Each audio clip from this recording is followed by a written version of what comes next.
ISIS and Ebola, two of the most talked about issues of 2014, have apparently converged in Iraq's city of Mosul.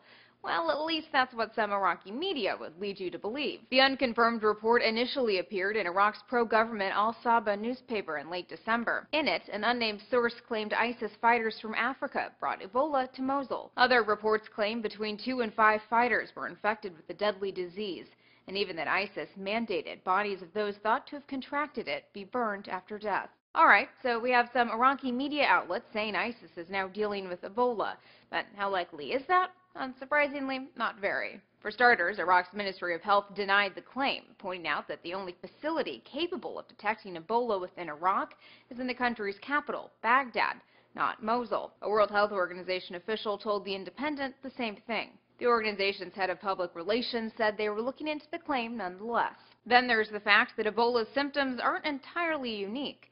Diarrhea, bleeding, bruising, and vomiting are all common symptoms of other illnesses. A statement by the International Society for Infectious Diseases says it's more likely these cases in Iraq are malaria relapses.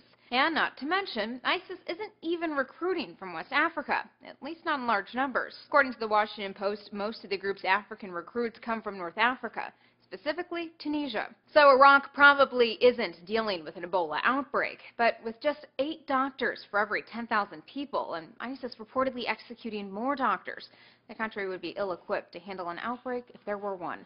For Newsy, I'm Elizabeth Hagedorn. Multiple sources, a broader view.